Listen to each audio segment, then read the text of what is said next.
యోసేపు తల్లి అయిన మరియల ప్రయాణం. This is day 5 of 25 days 25 secrets of Christmas.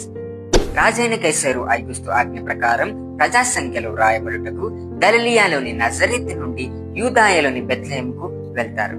Bethlehem యూదాయ కొండ పర్వతములపై ఉంటూ సముద్ర మట్టానికి 2500 కంటే ఎత్తులో ఉంటుంది. నజరేతు నుండి బెత్లెహేముకు ఆ కాలంలో 90 మైళ్ళ దూరం, అంటే 145 కిలోమీటర్లు. సుమారు 4 నుంచి 7 రోజుల వ్యవధిలో చేరుకొనవచ్చు.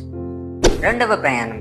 మోషే ధర్మశాస్త్రం చొప్పున శిశువును ప్రతిష్ఠించి సున్నతి చేసి పేరు పెట్టుటకు యెరూషలేము దేవాలయానికి వెళ్తారు. బెత్లెహేము నుండి యెరూషలేములకు 6 మైళ్ళ దూరం, అంటే 10 కిలోమీటర్లు.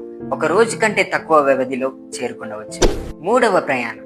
రాజైన హేరోదు క్రీస్తును సంహరించాలని తలచినప్పుడు దూత యోసేపునకు ప్రత్యక్షమై ఐగుప్తునకు వెళ్ళమని సెలవిస్తుంది. బెత్లెహేము నుండి ఐగుప్తునకు 300 మైళ్ళ దూరం, అంటే 500 కిలోమీటర్ల కంటే ఎక్కువగా 3 నుంచి 4 వారాల వ్యవధిలో చేరుకొనవచ్చు.